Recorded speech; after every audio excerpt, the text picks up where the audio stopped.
यस्य प्रसादात् भगवत्प्रसादो यस्या प्रसादान्न गतिः कुतोऽपि ध्यायं स्तुवंस्तस्य यशस्त्रिसन्ध्यां वन्दे गुरोः श्रीचरणारविन्दम्। नमो महावदान्याय कृष्णप्रेमप्रदायते कृष्णाय कृष्णचैतन्य नाम्ने गौरत्विषे नमः। हे कृष्ण करुणा सिंधु दीनबंधु जगत्पते गोपेश गोपिका कांत राधा कांत नमोस्तुते। तप्त कांचन गौरांगी राधे वृंदावनेश्वरी वृषभानुसुते देवी त्वं नमामि हरिप्रिये। जय रूप सनातन भट्ट रघुनाथ श्रीजीव गोपाल भट्ट दास रघुनाथ। এই যে গোসাইর করি চরণ বন্দন जहाँ হইতে বিঘ্ননাশ अभीष्ट पूरण। वाञ्छाकल्पतरुभ्यश्च कृपा सिन्धुभ्य एव च पतितानां पावनेभ्यो वैष्णवेभ्यो नमो नमः। हरे कृष्णा कृष्णा कृष्णा हरे हरे हरे राम राम राम हरे हरे। हरे कृष्णा कृष्णा कृष्णा हरे हरे हरे राम राम राम हरे हरे। हरे कृष्णा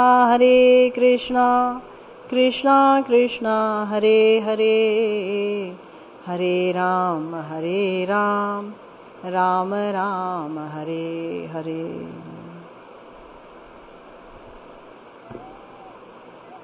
आज श्रील विश्वनाथ चक्रवर्तीपाद द्वारा रचित माधुर्य कादम्बनी पर हम फिर से चर्चा प्रारंभ करते हैं। हम प्रथम अमृत वृष्टि पर चर्चा करते चले आ रहे हैं, जहां पर श्री ग्रंथकार ने भक्ति स्वप्रकाश है और निरपेक्ष है इस बात पर जोर दिया है। बताया गया है कि भक्ति स्वप्रकाश है।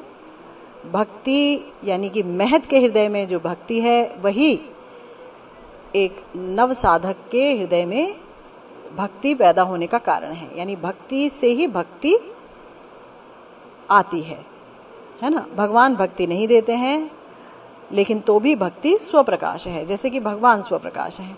आज जो चर्चा होगी, जहां पर गुरुदेव ने पीयूष कणा व्याख्या में कहा है कि हमारे श्री विश्वनाथ चक्रवर्तीपाद आज इस प्रथम अमृत वृष्टि का उपसंहार कर रहे हैं, कंक्लूड कर रहे हैं। बता रहे हैं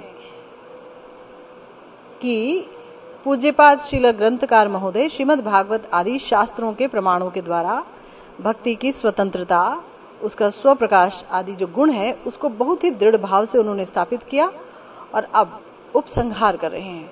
पहले बताया गया कि कोई परम स्वतंत्र महत, उसकी कृपा से ही मानव को भक्ति प्राप्त होती है ना।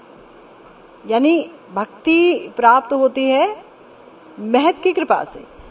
तो हम ये नहीं कह सकते कि महत की कृपा जो है ना उससे भक्ति प्राप्त हुई तो भक्ति की जो स्वप्रकाशता है उस गुण की हानि हुई या उसकी स्वतंत्रता पर कहीं कोई समस्या आई। क्योंकि हमने अभी बताया कि महत के हृदय में जो भक्ति स्थित होती है वही किसी अन्य व्यक्ति को भक्ति देती है, और महत के हृदय की जो भक्ति है वो ही उस महत को द्रवित कर देती है एक जीव के प्रति, और वो महत उस जीव पर कृपा करने के लिए विवश हो जाता है। यानी महत के हृदय में जो भक्ति है वही उनको कृपा कराती है किसी व्यक्ति पर। और अगर वो भक्ति ना हो महत के हृदय में, तो ऐसी कृपा का होना असंभव है। महत होता ही तब है कोई व्यक्ति जब किसी के हृदय में भक्ति हो। जितनी भक्ति, जितनी मात्रा में भक्ति, वो उतना बड़ा महत्व, यानी जितना प्रेम भगवान से वो उतना बड़ा महत्व है ना। गोपियों का जो है प्रेम परम महान है, श्री राधा रानी का परम महान प्रेम है, तो वो परम महत है, उनके जैसा कोई महत ही नहीं है। तो इसीलिए जो भक्त है उसके हृदय में जो भक्ति है वही उसे महत बनाती है, और उसी भक्ति के कारण वो किसी अन्य व्यक्ति पर कृपा करते हैं। तो भक्ति ही भक्ति का कारण बन जाती है, किसी को भक्ति देने का कारण भक्ति ही है। तो इसलिए भक्ति स्वप्रकाश है, भक्ति परम स्वतंत्र है ना। तो ये बात जो बोली गई कि भक्ति ही भक्ति का हेतु है ना, तो ये बात बोली गई ऐसे ही नहीं, ये श्रीमद् भागवतम में इस बात को कहा गया है। क्या बताया? स्मरन्तः स्मार्यन्तश्च मिथो अघोघहरम हरिम भक्त्या संजायता भक्त्या विभ्रत्युत पुलकाम तनु। कह रहे हैं कि श्रीमद् भागवतम के 11वें स्कंद के 3 अध्याय के 31वें श्लोक में कह रहे हैं कि जो नव योगेंद्र के जो अन्यतम श्रीपाद प्रबुद्ध योगेंद्र जी थे, नव योगेंद्र है ना, उनमें से एक है, उनका नाम था प्रबुद्ध योगेंद्र। तो उन्होंने महाराज निमि को जब उपदेश दिया तो उन्होंने एक बात कही, उन्होंने कहा कि हे राजन, इस प्रकार साधन भक्ति से आविर्भूत प्रेम भक्ति के द्वारा पापनाशक श्री हरि को खुद स्मरण करके और दूसरे को स्मरण करा के जात प्रेम भक्त रोमांचित कलेवर से शोभा प्राप्त होते हैं। तो यहाँ पर जब बताया ना भक्त्या संजायता भक्तया, है ना, जब ये बात बोली गई कि भक्ति से ही भक्ति संचारित होती है, किसी के हृदय में अगर भक्ति है तो वही दूसरे के हृदय में संचारित हो जाती है। तो हे राजन, नवयोगेंद्र जी ने बोला प्रबुद्ध जी ने कि हे राजन, इस प्रकार साधन भक्ति से जो प्रेम भक्ति उठती है, यानी शुरुआत तो साधन भक्ति से करते हैं, फिर वही साधन भक्ति जब और प्रगाढ़ हो जाती है तो भाव भक्ति बन जाती है, वही और प्रगाढ़ हो जाती है तो वो प्रेम भक्ति बन जाती है। तो ऐसा कोई प्रेम भक्ति जिसको प्राप्त हो गई है, उसके हृदय में जो भक्ति है वही उनको दूसरे पर कृपा कराने के लिए विवश करती है, वो दूसरे पर कृपा कराती है। ऐसे महत खुद भगवान को स्मरण करते हैं और दूसरे को भी स्मरण कराते हैं, दूसरे को भी भगवान की याद दिलाते हैं, भगवान की भजन में लगाते हैं। और ऐसे जात प्रेम भक्त रोमांचित कलेवर से ठाकुर जी का नाम कर रहे हैं और ठाकुर जी का भजन कर रहे हैं और दूसरे से भी भजन करा रहे हैं, तो रोमांचित कलेवर से शोभा प्राप्त करते हैं। तो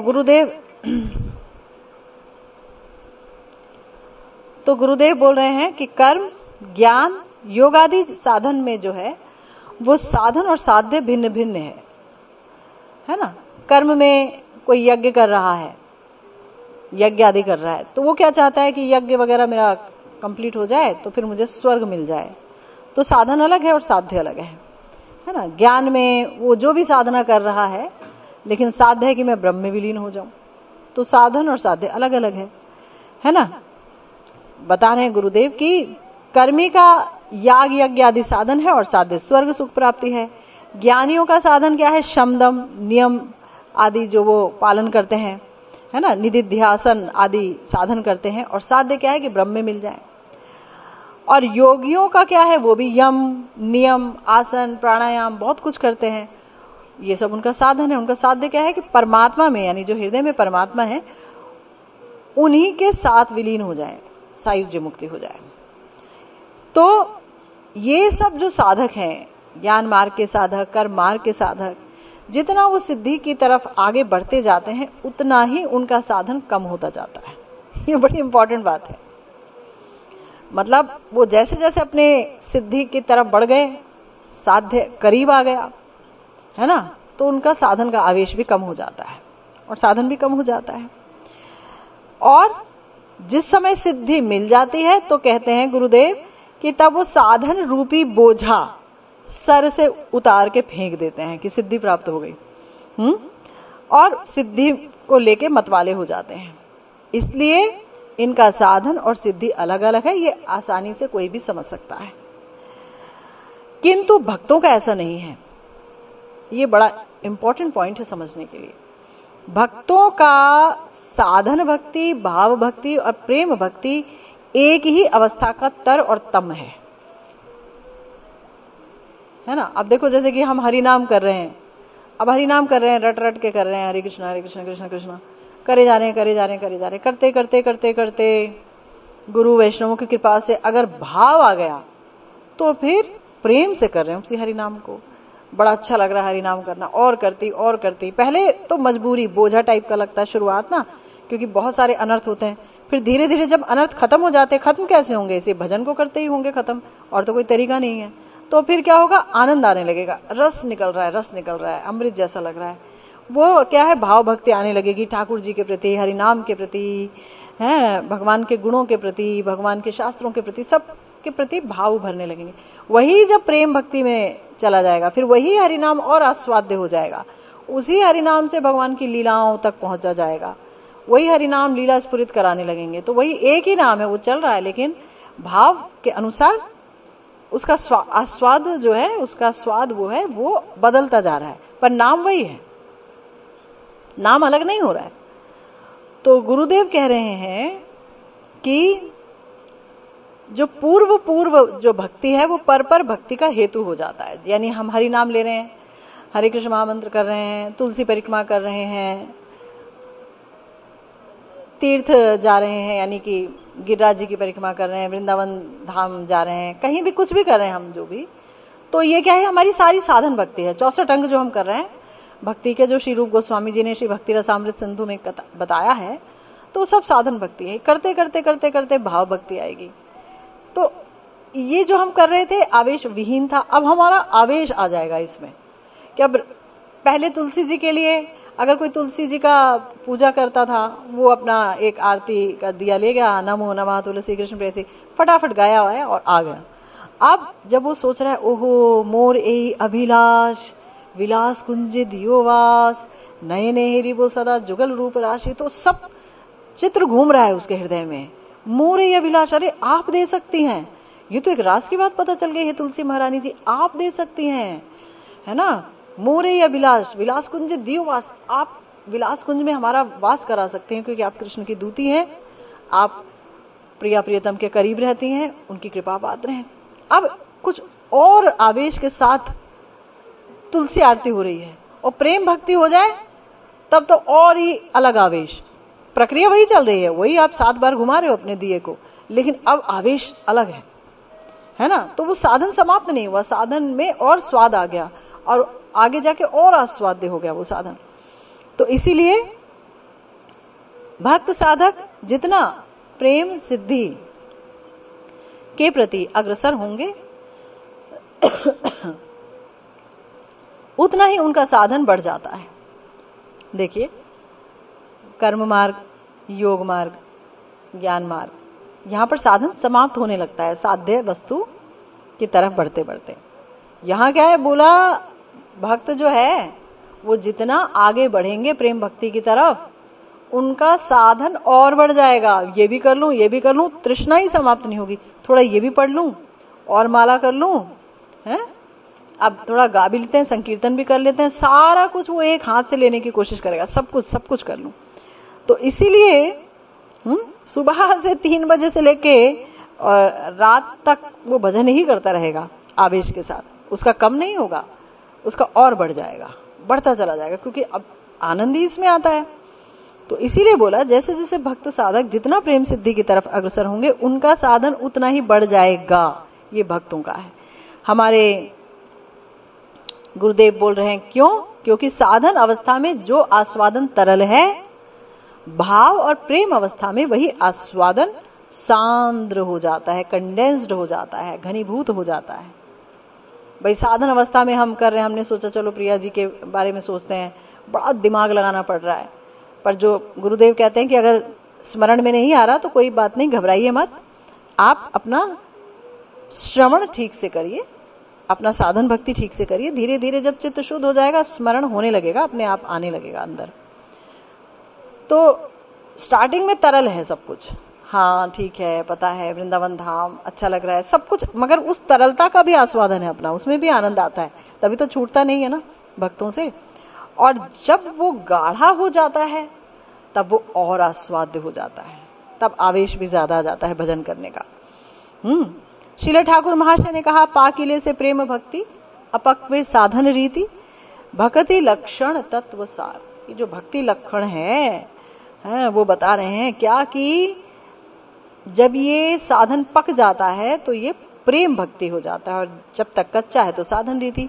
जैसे कि एक आम ही जब तक कि पका नहीं है, कच्चा है, तब तक वो खट्टा होता है, और जब वो पक जाता है तो बहुत मीठा हो जाता है, बड़ा ही स्वादिष्ट हो जाता है वो आम।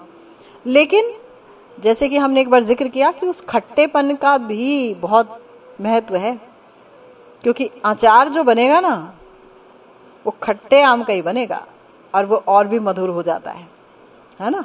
तो साधन भक्ति कोई कम बात नहीं है, साधन भक्ति जो है वो बहुत इंपॉर्टेंट है, बड़ी बात है साधन भक्ति। यानी कि साधन भक्ति जब पक जाती है वो प्रेम भक्ति हो जाती है। तरल अवस्था मतलब जब आस्वादन तरल रहता है तब भी आस्वादन तो रहता ही है, और जब प्रेम अवस्था हो जाती है तो उसी का आस्वादन सांद्र हो जाता है। श्री नरोत्तम ठाकुर महाशय यही बता रहे हैं।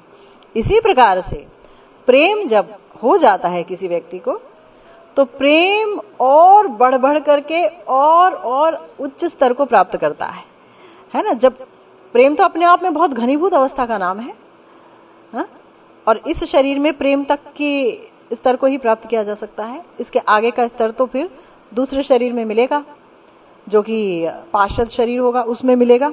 लेकिन तो भी वो प्रेम के आगे की अवस्था है। वो जब और सांद्र हो जाता है तो स्नेह बन जाता है, उससे सांद्र मान बन जाता है, उससे सांद्र प्रणय बन जाता है, उससे सांद्र राग बन जाता है, उससे भी घनीभूत हो जाता है तो अनुराग, और अंततः महाभाव कहलाता है प्रेम। ये देखिए प्रेम के कितने सारे स्टेजेस हैं। अभी तो हम ये कह रहे हैं प्रेम मिल जाए, प्रेम मिल जाए। भगवान कहते हैं भाई प्रेम ही प्रयोजन तत्व है। अब बताया गया कि हाँ, महाभाव को प्रयोजन तत्व नहीं बताया गया है ना, प्रेम को बताया गया है। प्रेम आप प्राप्त कर लो तो उसके बाद पार्षद देह प्राप्त होगा, तो उस पार्षद देह में आगे ये स्नेह मान प्रणय आदि अवस्थाएं जो प्रेम की वो प्राप्त होंगी। तो गुरुदेव कहते हैं कि जब ये कहा गया कि ये प्रेम विकार की भिन्न भिन्न स्तर या प्रेम की परिणति है, महाभाव तक का स्तर, तो गुरुदेव कह रहे हैं कि परिणति का मतलब कोई सांख्यवादी गणों की तरह ये ना समझे कि जैसे दूध का परिणाम दही होता है, यानी दूध दही में बदल जाता है जब, तो दूध नहीं रह जाता। ये बड़े ध्यान से सोचिए, है ना। दूध जब दही में बदल जाता है तो दूध नहीं रह जाता, सिर्फ दही बन जाती है, वहां दूध मिलेगी नहीं। और दही, है ना, दही को जब हम घी में बदल देते हैं तो वहां घी भी नहीं मिलता, और माने दही भी नहीं मिलता और दूध भी नहीं मिलता, अब तो घी मिलेगा, है ना। इसी को परिणाम प्राप्त करना कहते हैं ना भाई, कि एक दूसरी चीज में बदल गया, पहली चीज नहीं मिलेगी। तो इस तरह से कोई ये ना सोचे कि प्रेम जब स्नेह हो जाता तो प्रेम नहीं मिलेगा, या स्नेह जब मान बन जाता है तो स्नेह नहीं मिलेगा, और मान जब प्रणय बन जाता है तो फिर मान नहीं मिलेगा, ऐसा कोई ना सोचे, है। तो प्रेम ही क्रमशः सांद्र हो जाता है और स्वादिष्ट हो जाता है, और स्वादिष्ट होते होते वो पूर्व अवस्था त्याग नहीं करता। ये बहुत अच्छी बात बता रहे हैं गुरुदेव कि अगर किसी ने प्रेम प्राप्त कर लिया और अगले देह में स्नेह मिल गया, या फिर उसको आगे की अवस्था प्राप्त हो गई मान, तो ये ना समझे कि भाई स्नेह खत्म हो गया, अब स्नेह ही मान बन गया है ना, अब मान ही प्रणय बन गया है, अब मान तो दिखेगा नहीं, प्रणय बन गया है मगर मान भी है और स्नेह भी है। प्रिया जी में सब कुछ दिखता है ना, मान भी करते हैं और प्रणय भी है, जहां वो श्याम सुंदर के अंगों को अपने अंगों से अभिन्न समझती हैं। तो प्रेम का सबसे जो ऊंची वस्तु है, जो प्रेम जहां तक ले जाता है या प्रेम जहां तक परिणत होता है, वो है महाभाव। गुरुदेव कहते हैं कि एकमात्र ब्रज गोपियां हैं, उन्हीं में ये महाभाव की स्थिति है। अब श्रीमन महाप्रभु के युग के मनुष्य उनके श्री चरण के आश्रित होकर के, उनके श्री चरण के आशय के प्रभाव से गोपिकाओं के अनुगत्य में, ये नोट करने वाली बात है, गोपी भाव का अनुगत्य लेकर के वो भी इस महाभाव का आस्वादन प्राप्त करके धन्य हो जाते हैं। प्रसंगतः ये भी जानना होगा। यानी कि जहां गुरुदेव ने महाभाव की बात कर दी, तो वहां गुरुदेव ये कह रहे हैं कि ठीक है, ब्रज गोपियों में ही महाभाव की स्थिति है ना, लेकिन और हम लोगों में तो अभी प्रेम भी नहीं आया, तो हम कहां से सोचेंगे महाभाव तक के बारे में। तो गुरुदेव कह रहे हैं नहीं घबराओ मत, अगर आपने श्रीमन महाप्रभु के चरणों का आश्रय ले रखा है, निष्कपट भाव से, निरपराध भाव से भजन हो रहा है, तो गुरुदेव कह रहे हैं तो आपको भी महाप्रभु की कृपा से, गुरुदेव की कृपा से गोपियों के अनुगत्य में इस महाभाव का आस्वादन प्राप्त होगा। इसी देह में इस महाभाव का आस्वादन प्राप्त होता है। तो गुरुदेव कह रहे हैं कि भक्ति निजे सर्व पुरुषार्थ की शिरोमणि स्वरूपा है ना। पुरुष या जीव जिसके लिए कामना करते हैं, पैसा खर्चा करते हैं या कामना करते हैं, जिसकी कामनाएं उसके हृदय में जोर मारती है, उसी को बोलते हैं पुरुषार्थ। व्यक्ति जो चाहता है, जो उसे चाहना चाहिए, वो है पुरुषार्थ। तो गुरुदेव कहते हैं सारे पुरुषार्थ, इंसान क्या चाहता है, या तो पैसा कमाना चाहता है, फेमस होना चाहता है ना, और क्या चाहता है, ज्यादा से ज्यादा भोग करना चाहता है। लेकिन अगर कोई बहुत अच्छा व्यक्ति, बहुत धर्मपरायण व्यक्ति है, तो कहेगा धर्म चाहिए, अर्थ चाहिए, काम चाहिए, मोक्ष चाहिए। गुरुदेव कहते हैं अरे ये चारों चीजें कुछ नहीं है, इनके सिर की ताज है भक्ति, सिर की ताज है भक्ति। तो गुरुदेव कह रहे हैं कि देखो भाई, विश्व में जितने भी जीव हैं, उनके चाहे डिफरेंट डिमांड हो, डिफरेंट कामनाएं हो। कोई सोचे कि मैं तो पैसा कमाना चाहता हूं, कोई सोचता है मैं तो बहुत बड़ा खिलाड़ी बनना चाहता हूं, कोई सोच रहा है मैं तो बहुत बड़ा बंगला बनाना चाहता हूं। जो भी सोचे, पर वो ये सब चाहता क्यों है? क्योंकि उससे उसे आनंद प्राप्त होगा। इसका मतलब यह है कि चाहे कोई भी कुछ भी कामना क्यों ना कर ले, मगर उस कामना के भीतर एक ही मूल सूत्र छिपा है, और वो है आनंद। मेरी कामना पूरी होगी तो मुझे सुख मिलेगा, आनंद मिलेगा। तो गुरुदेव कह रहे हैं कि भगवान की आह्लादनी शक्ति की वृत्ति है ये भक्ति। आनंद का मतलब है आह्लादनी शक्ति, भगवान का आनंद माने भगवान की आह्लादनी शक्ति। हम जो आनंद ढूंढ रहे हैं वो जड़ आनंद है, वो भी भगवान की आह्लादनी शक्ति का एक प्रतिबिंब का, उसकी छाया का आभास है। ये जड़ छाया, जड़ माया वगैरह है ना भाई। माया की चीजें तो चाह रहे हैं, उससे भी हमें आनंद मिल रहा है। क्यों? क्योंकि चीज तो वहां से आई है ना, भगवान से ही प्रकटित है ना माया भी। तो भगवान की आह्लादनी शक्ति की वृत्ति भक्ति जिस आनंद अमृत सिंधु में जीव को फेंक देती है, डाल देती है। ध्यान से सुनो, भगवान की आह्लादनी शक्ति की वृत्ति, राधा रानी की है ना, राधा रानी है ना वो शक्ति के अधिष्ठात्री देवी, आह्लादनी शक्ति। तो उनकी जो वृत्ति है भक्ति, वो जीव को आनंद अमृत सिंधु में, आनंद भी है और आनंद के आगे अमृत तुच्छ हो जाए, ये ऐसा आनंद है, आनंद अमृत है। और एक बिंदु नहीं है, जीव की औकात तो एक बिंदु लेने की है, लेकिन ये भक्ति उसे आनंद अमृत के महासिंधु में डाल देती है, महासागर में डाल देती है। उसके आगे ब्रह्मानंद भी तुच्छाति तुच्छ है। आपको बताया था ना, करोड़ों करोड़ों जीव में कोई एक ब्रह्मानंद को चाहता है, और कोटि कोटि ब्रह्मानंदी में कोई एक शांत कृष्ण भक्त निकल पाता है ना। तो ये ब्रह्मानंद भी तुच्छ है जिसको भक्ति का आनंद मिल गया। और ब्रह्मानंद इतनी ऊंची चीज है, फिर तो इस जगत का सुख संपद या स्वर्ग का आनंद तो है ही तुच्छाति तुच्छ। ये बात तो बोलनी ही बेकार है, तो अपने आप समझ आ जाना चाहिए। इस जगत में कोई भी चीज आपको आनंद दे नहीं सकती, चाहे कहीं भी भाग जाओ।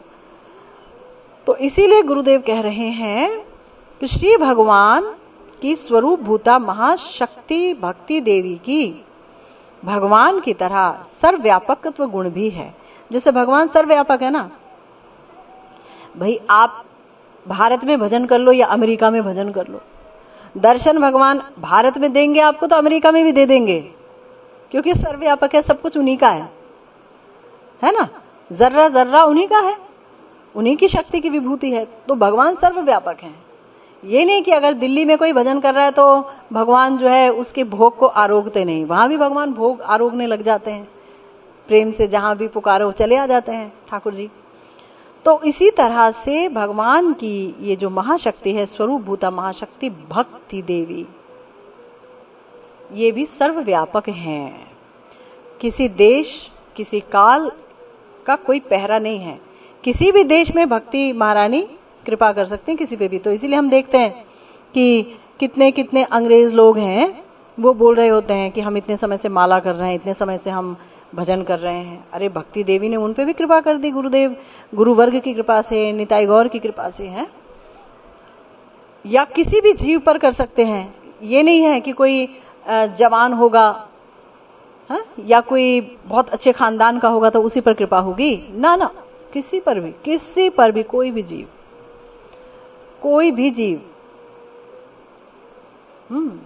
किसी भी समय की कोई अपेक्षा नहीं है कभी भी, और किसी भी अवस्था में, शौच अशौच, बूढ़ा बीमार, मृत्युशैया पर, कहीं भी कोई भी, सब हरि भजन कर सकते हैं।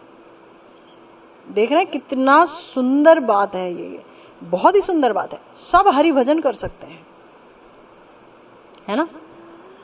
इसलिए अनंत कोटि ब्रह्मांड, चिन्मय वैकुंठ, गोलोक आदि धाम, सभी जगह सदा ही भक्ति की व्याप्ति है, हर जगह भक्ति है, किसी पे भी कृपा हो सकती है, कभी भी, कहीं भी, किसी भी समय। और इसी तरह से गुरुदेव कह रहे हैं जैसे भगवान सबको अपने वश में कर लेते हैं, उनके अंदर ये शक्ति है सर्ववशीकारित्व, सबको, किसी को भी भगवान वश में कर सकते हैं। कोई ये नहीं कह सकता कि मैं तो जो है भगवान की तरफ नहीं मुड़ूंगा। पता चले 10 साल बाद वो एक बहुत बड़ा स्पिरिचुअल लीडर नजर आए, बहुत बड़ा भक्त है, कुछ नहीं पता, वो तो भगवान, मैं भगवान को नहीं जानता, मैं भगवान को नहीं मानता, अरे क्या है ये, कौन से भगवान है। पता चले कि वो तो हा कृष्ण करते रो रहा है। भगवान किसी को भी वशीभूत कर सकते हैं। कोई ब्रह्मवादी है, कोई सायुज्य मुक्ति चाह रहा है, पता चले बाद में कि वो तो कह रहे हैं नहीं मैं तो कृष्ण तुम्हारा दास हूं। है, ऐसे से कितने एग्जाम्पल्स आए महाप्रभु की लीलाओं में और वैसे भी शास्त्रों में। तो इसीलिए गुरुदेव कह रहे हैं कि अन्य की बात तो छोड़ दीजिए, अन्य तो आ ही जाएंगे, लेकिन जो मुक्त पुरुष हैं, जो मुक्त हो गए हैं, वो भी भक्ति की वश्यता के गुण से आकृष्ट होकर, भक्ति की वश्यता क्या है कि भगवान भक्ति के वश में है, ब्रह्मानंदियों के वश में थोड़ी ना भगवान है? भक्त के वश में है भगवान, उनके प्रेम के वश में है। भाई दुर्वासा मुनि जी जो कि इतनी तपस्या वगैरह करते थे, और महाराज अम्बरीश, दुर्वासा जी जो हैं उनके बारे में तो मैंने नहीं सुना कहीं वो ब्याह किए, वो तो मुनि है, ऋषि हैं, वो तपस्या कर रहे हैं, वो भजन कर रहे हैं अपने तरीके का, योग मार्ग का है, इतना तपस्या करते थे, अखंड तपस्या। और वहां महाराज अम्बरीश एक गृहस्थ, अनेक पत्नियां उनकी, लेकिन ठाकुर जी में मन समेत समस्त इंद्रियों को लगा रखा था। तो ऐसे अम्बरीश जी की भक्ति के तो वश में आ गए ठाकुर जी, और दुर्वासा जी को बोल दिया अहम भक्त पराधीन हो, भैया अम्बरीश जी के पास जाकर के आप क्षमा मांगिए, आपने कृत्या राक्षसी छोड़ी है उनके पीछे, है ना, तो आपने अपराध किया है मेरे भक्त के प्रति, और मैं भक्त के द्वारा पराधीन हूं, मैं उसके हृदय में रहता हूं। तो ये जब देखते हैं कि भगवान भक्त के इतने वश में है, तो ये जो मुक्त जीव हैं वो लोग भी भजन करने के लिए ललायत हो जाते हैं। हम भी जो है भजन करेंगे, हम भी भगवान को अपना बनाएंगे। मुक्ता अपि लीलया विग्रहम कृत्वा भगवंतम भजते, कि ये जो मुक्त हो गए तो भाई वो तो भगवान की लीलाओं को ठीक से जानते भी नहीं है, भगवान की लीला, क्योंकि वो जो मुक्ति जिनके करीब है वो तो ये सोच रहे हैं ना कि हमारा जो निर्विशेष ब्रह्म है उसमें ना कोई शक्ति है, ना कोई लीला, ना कोई इसमें बदलाव आता है। लेकिन जब भगवान की लीला के बारे में सुनते हैं और जब देखते हैं कितने वश में हैं भगवान भक्त के, तो वो लोग भी अपना ये सब छोड़ छाड़ के भगवान का भजन करने के लिए ललायित हो जाते हैं। तो गुरुदेव कह रहे हैं कि भक्ति का ज्ञान कर्म आदि का संजीवकत्व, यानी कि भक्ति जो है उसके बगैर ना ज्ञान अपना फल देता है, ना कर्म अपना फल दे पाता है। कोई भी साधना आप अवलंबन कर लें, मगर अगर वहां भक्ति नहीं है तो सिद्धि नहीं होती। ये पहले हम चर्चा कर चुके हैं। अन्यान्य समस्त साधन और साध्य की अपेक्षा भक्ति का परम उत्कर्ष उसकी स्वतंत्रता और उसका स्वप्रकाशत्व गुण, ये पहले हम जान चुके हैं। अब बताया जा रहा है कि श्रील विश्वनाथ चक्रवर्ती पाद जी ने कहा है कि समस्त अनंत गुणों की सिंधु है भक्ति। मैंने तो थोड़ा ही वर्णन किया है। जैसे कि श्रीमन महाप्रभु ने जब रूप गोस्वामी जी को शिक्षा दी थी तो उन्होंने क्या कहा था? उन्होंने कहा, पारावार शून्य गंभीर भक्ति रस सिंधु, तोमा चखाईते तार कोई एक बिंदु। कि ये जो भक्ति है ना, ये अनंत है, अनंत सिंधु के समान है। कोई एक सिंधु नहीं, अनंत। लेकिन तुम्हें चखाने की कोशिश कर रहा हूं, वो एक बिंदु ही मैं तुम्हें दे पा रहा हूं, है ना, एक बिंदु, वही थोड़ा बता पाऊंगा, इतना अनंत है। तो फिर गुरुदेव कह रहे हैं कि अगर भक्ति की महिमा इतनी अनंत है, इतनी अद्भुत है, इतनी असमौर्ध है कि जिसके बराबर ही कोई साधन नहीं है, और जो इतना शुरू से लेके अंत तक आनंद से भरपूर है, तो समस्त जीवों का उद्देश्य, उनका काम में उनका एकमात्र पुरुषार्थ भक्ति ही होना चाहिए। ये बड़ा इंपॉर्टेंट है आगे जो अब बताया जा रहा है, बड़े ध्यान से सुनिए कि भक्ति ही जीवन का एकमात्र उद्देश्य होना चाहिए, है। तो गुरुदेव कह रहे हैं कि भक्ति लाभ जिनके जीवन का उद्देश्य नहीं है, जो सोचते हैं कि भैया मैं अच्छे से समाज में कुछ बन जाऊं और अच्छे से हमारा पैसा हम अच्छा कमाएं, फिर बुढ़ापे में हम सोचेंगे भजन के बारे में, हमारा भी टाइम आएगा। कोई जरूरी नहीं टाइम आएगा, शुरुआत से भजन करना होगा। तो गुरुदेव कह रहे हैं कि जिनके जीवन का उद्देश्य नहीं है ना भक्ति, इसका मतलब है कि उन्होंने सत शास्त्रों का अनुशीलन नहीं किया और उनकी बुद्धि भी अभी पकी नहीं है, कच्ची बुद्धि है। सोचो, कह रहे हैं उनमें विचार शक्ति की निपुणता नहीं है, यानी वो विचार करने का सामर्थ्य ही नहीं रख पाते हैं, वो बुद्धिहीन है ना, उनके अंदर पूर्ण दर्शन का अभाव है। गुरुदेव कह रहे हैं यहां तक कि उनके अंदर अभी मनुष्यता ही विकसित नहीं हुई है, अगर वो भजन करने की लालसा से युक्त नहीं हुए तो। अगर भजन उनके जीवन का उद्देश्य नहीं है तो ये समझना होगा कि उनके अंदर अभी मनुष्य भाव भी विकसित नहीं हुआ। गुरुदेव कह रहे हैं इसका मतलब ये हुआ कि वो मनुष्य की जैसे दिखेंगे जरूर, परंतु वो पशु हैं। देखिए कितनी बड़ी बात, गुरुदेव इतने कठोर बात नहीं कहते हैं। गुरुदेव इतना कठोर बात इसलिए कह रहे हैं क्योंकि हमारे शास्त्र बोल रहे हैं। आगे देखिए श्लोक आएगा, बड़े सारे श्लोक हैं। गुरुदेव बता रहे हैं कि मनुष्य जैसे दिखेंगे जरूर, परंतु उनका पशु स्वभाव है। और गुरुदेव ये भी कह रहे हैं कि ये ग्रंथकार का, यानी श्रील विश्वनाथ चक्रवर्ती पाद का अपना मत नहीं है, उन्होंने शास्त्रों का प्रमाण देकर के ये बात कही है। शास्त्रों में कहा, कोवै न सेवते कोवै न सेवेत बिना नरेतरम। कह रहे हैं कि उस भगवान को नरेतर यानी पशु प्रकृति के प्राणी के अलावा और कौन भजन नहीं करेगा। उस भगवान का भजन बस वही नहीं करना चाहेगा जिसका स्वभाव पशु जैसा है, दिखने में मनुष्य है, वही कहेगा नहीं मेरे को भजन करना अच्छा नहीं लगता। क्यों जूरी भाई, भक्ति का इतना मैं तो सुन लिया, भगवान भक्ति के वश में है और भक्ति में आनंद ही आनंद है। जड़ आनंद तो उसके आगे कुछ है ही नहीं। जब स्वर्ग का आनंद, ब्रह्मानंद सब तुच्छ है, तो ये पृथ्वी का ये दो चार आनंद क्या है, उसके आगे कुछ भी नहीं है। पैसा अगर किसी के पास बहुत है, वो क्या खरीद के दे देगा, वो जो कुछ भी देगा। भक्ति में एक कुटिया में बैठ करके रूप सनातन जी ने जो पाया, उसके आगे उन्होंने तो अपना सारी दौलत को बेकार ही समझा ना, कि उसको बांट आए, फेंक आए, नहीं चाहिए हमें, साथ में नहीं लेकर के आए ना। उनके पास, सनातन गोस्वामी जी के पास पारसमणि थी। पारसमणि को तो उन्होंने कूड़े में डाल रखा था। क्या दे दी थी पारसमणि? जो हरिनाम का सुख मिल रहा है उन्हें, जो ठाकुर जी के भजन में उन्हें सुख मिल रहा है, आनंद मिल रहा है। तो श्रीमद् भागवतम में हरि भजन विमुख व्यक्ति को कहा गया है वो पशु है, और उसकी बार बार निंदा की गई। श्रीमद् भागवतम के श्लोक, बाबा 2 श्लोक उद्धृत कर रहे हैं, हालांकि इन्हीं श्लोकों के साथ और भी अनेक श्लोक हैं, लेकिन 2 ही श्लोक बाबा बता रहे हैं, तो वही श्लोक हम लेते हैं, जहां पर बाबा कह रहे हैं श्रीमद् भागवतम के 2 स्कंद के 3 अध्याय के 18वां और 19वां श्लोक है ये। तरवा किम न जीवंती भस्त्रा किम न शस्यन्त्युते शस्यन्त्युतः न खादन्ति न मेहन्ति किम ग्रामे पशवो अपरे श्व विड्वराहोष्ट्रखरे संस्तुतः पुरुषः पशुः न यद कर्ण पथोपेतो जातु नाम गदाग्रजः। देखिए, बंगाली में ना संस्कृत लिखी है तो ये पढ़ना बहुत टफ होता है मेरे लिए, इसलिए बहुत अटक जाते हैं, तो आप क्षमा कर दीजिएगा। मैंने वैसे भी कभी ये दावा नहीं किया कि मुझे सब कुछ आता है, मुझे कुछ नहीं आता। हम सब मिलकर के यहाँ पर गुरुदेव की वाणी का संग कर रहे हैं कि कुछ हृदय शुद्ध हो, तो वो संग का प्रयास मात्र है यहाँ पर, इसलिए मैं पहले ही हार मान लेती हूँ कि भाई मुझे कुछ नहीं आता है ना। तो आगे देखिए, इन दोनों श्लोकों का जो मर्म है वो समझने का प्रयास हमें करना चाहिए।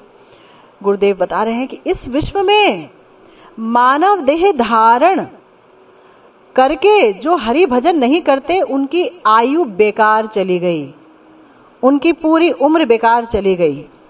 समझ गए?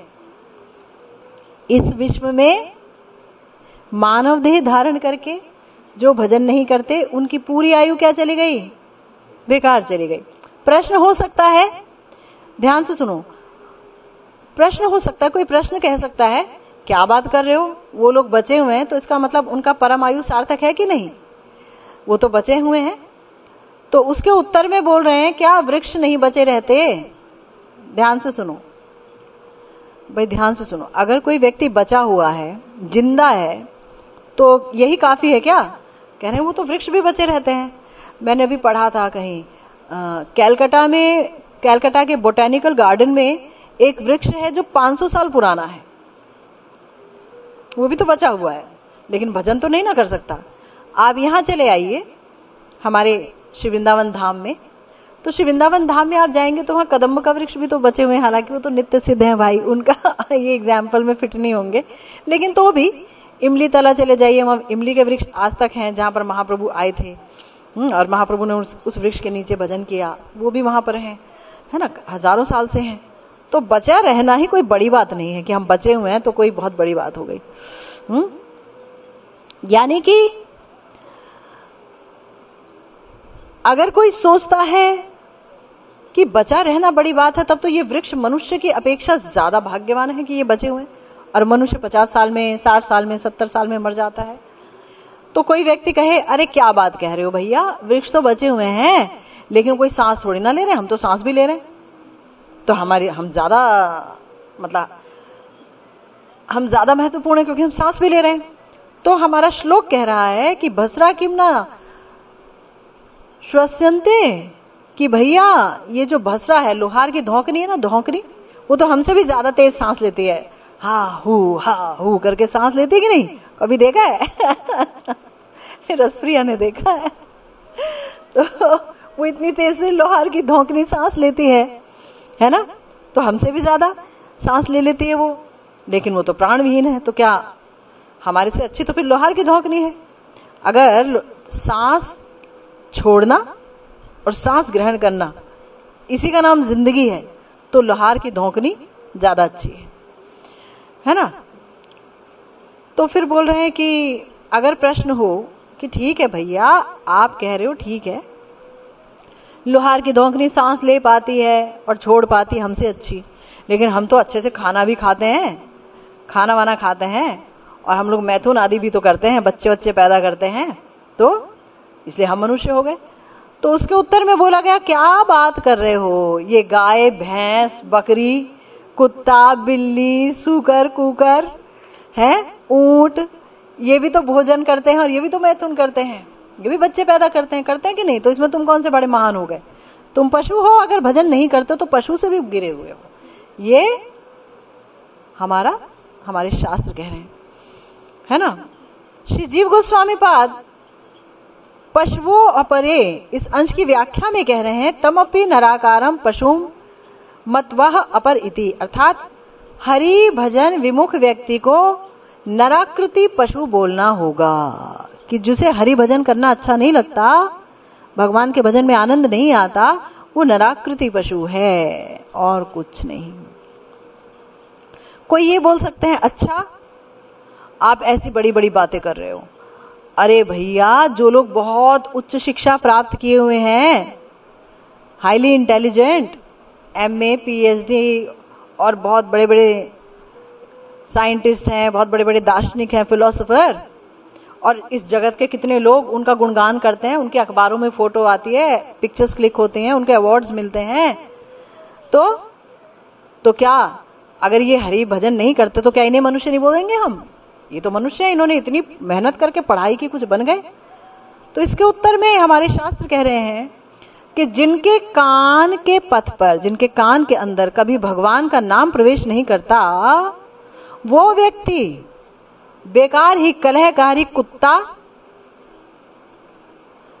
मल खाने वाला सूअर, कांटे खाने वाला ऊंट और भार वहन करने वाला अपनी स्त्री के पैरों से लतियाया हुआ गधे के तुल्य हरि भजन विमुख व्यक्तियों द्वारा प्रशंसित होकर भी उसे भी पशु समझना होगा।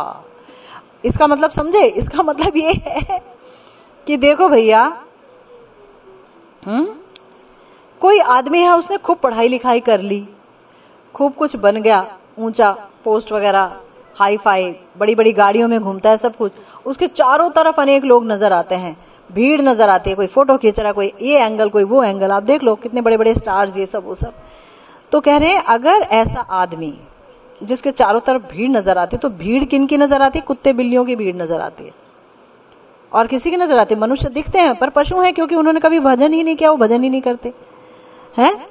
और जो आदमी और उन्हीं कुत्ते बिल्ली जैसे लोग ही उसकी प्रशंसा करते हैं, क्योंकि ये सब भजन नहीं करते, है ना।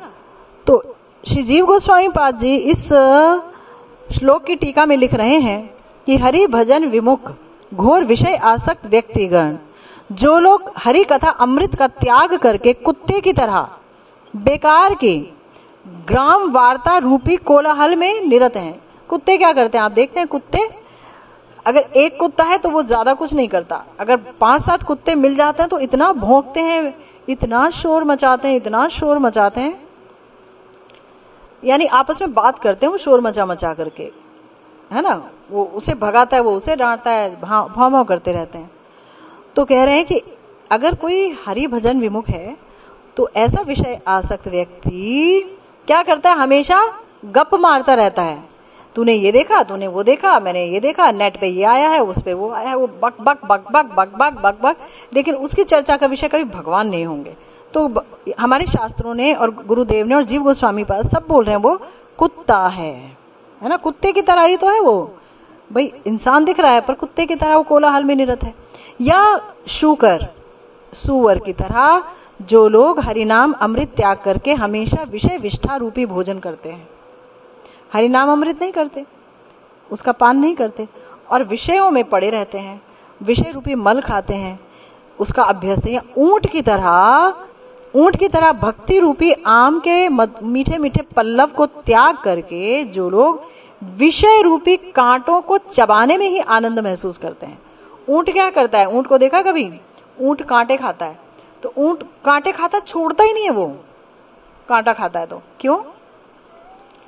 क्योंकि जब वो कांटा खाता है तो उसकी जीभ घायल हो जाती है, उसका मुंह, तो उसमें से खून निकलता है नमकीन, तो उसे नमक उसे लगता है वाह कितना अच्छा स्वादिष्ट रस निकल रहा है इन कांटों में से। उसे ये नहीं पता कि मेरा ही खून है, मैं बीत रहा हूं, मेरी हानि हो रही है, उसे ये नहीं पता। ऐसे ही जो भगवान का भजन नहीं करते हैं वो खूब मेहनत करते हैं, खूब मेहनत करते हैं विषय को भोगने के लिए, और अपना ही खून को पानी बनाते चले जाते हैं। जो इतना अमूल्य जीवन मिला हमें भगवान के भजन के लिए, वो लगे पड़े हैं विषय रूपी कंटक में घूमते रहते हैं। या गधे की तरह जो लोग अपनी स्त्रियों के पैरों की लात खाते हैं, है ना भाई, यहां पर बताया है गर्दभ की तरह जो स्त्री पाद ताड़ित है ना। क्यों बोला गया ये बात? स्त्री पाद ताड़ी, जब गधा होता है ना, गधा वो क्या करता है, गधा 2 टुकड़े रोटी के लिए खूब सारा भार सुबह से लेकर रात तक बेचारा ढोता रहता है। कुछ लोग तो इतने चालाक होते हैं, गधे के आगे गाजर लगा के रख देते हैं, वो गाजर कभी उसके हाथ नहीं आती, वो गाजर को पाने के लिए भागता रहता है, ढोता रहता है। फिर वो गधी के पास जाता है तो गधी के से मिलन करना चाहता है, तो गधी उसको एक लात मार के फेंकती है। ये गधी की आदत है, वो मारती है पहले। तो ऐसे ही आदमी बेचारा वो अपना खूब मेहनत करता है, ये मिलेगा, वो मिलेगा, प्रमोशन मिलेगा, पैसा मिलेगा, रेज मिलेगी, खूब, है ना, खूब पैसा आएगा, ये वो अपना करता रहता है। और घर में जाता है तो बीवी उसको 4 बातें सुनाती है, ताने मारती है, तुमसे तो कुछ नहीं होता, ये है वो है, खूब लतिया देती है, छोड़ो हटो, है ना। और बच्चे भी जो है उन्हें 4 बातें सुनाते हैं, पापा तुमने ये नहीं किया, वो नहीं किया, you are a bad father. बस इस तरीके से वो विषय रूपी कंटक में घूमता रहता है और अपना ही खून जो है पानी बनाता चला जाता है। उसका जो अमूल्य बहुमूल्य मनुष्य जीवन मिला हरि भजन के बगैर बेकार हो जाता है। तो हमारे गुरुदेव कह रहे हैं कि ऐसा गधा जो है संसार का भार वहन करके ही सुखी रहता है। हाँ जी, आज मुझे अपने बीवी के लिए करना है तो कल अपने उस रिश्तेदार के लिए मेरे को ये करना है, तो कभी ये करना है तो वो करना है, बस इसी में लगा रहता है। तो बोला कि ये सब अपने जैसे व्यक्तियों द्वारा ही प्रशंसित होते हैं। कोई जो भगवान का भक्त है वो इनकी प्रशंसा तो नहीं करेगा, वो तो कहेगा भैया तुम मनुष्य जैसे दिखते हो पर पशु हो, क्योंकि तुम भजन नहीं करते हो। जिस भगवान ने तुम्हें सब कुछ दिया तुम उसका नाम नहीं लेते हो, तुम उसकी कथा नहीं सुनते हो, तुम्हें उसमें कोई इंटरेस्ट नहीं है, वो तुम्हारे लिए कल की बात है। या तुम कहते हो ये तो मिथ है, मिथ। आजकल पढ़े लिखे बच्चे कहते हैं मिथ है, माइथोलॉजी है, Ramayana is myth, Mahabharata is a myth, myth करते रहते हैं। अनेक पशुओं के मध्य ये लोग श्रेष्ठ हैं, इसलिए ये महापशु हैं। ये लोग श्रेष्ठ हैं इसलिए महापशु हैं। कि अनेक पशु जो है महापशु की ही प्रशंसा करते हैं जो है ना, जो सारे, अरे क्या बताएं। इसलिए गुरुदेव कह रहे हैं कि जिस मनुष्य में मानव धर्म का विकास हुआ है वो व्यक्ति भक्ति पथ का अवलंबन करके हरि भजन करेगा, ये उसके पक्ष में अपरिहार्य है। अगर कोई इंसान मनुष्य दिखता है और मनुष्य है तो वो हरि भजन जरूर करेगा। जो हरि भजन नहीं करता उसके मनुष्य होने में भी संदेह है। इसी के साथ ये जो प्रथम अमृत वृष्टि की जो चर्चा आज तक चली आई थी आज यही विश्राम लेती है। आगे जब हम मिलेंगे तो द्वितीय अमृत वृष्टि पर चर्चा प्रारंभ करेंगे। जय जय श्री राधे श्याम, श्री गुरु निताई गौर सीतानाथ प्रेमानंदे, हरि हरि बोल।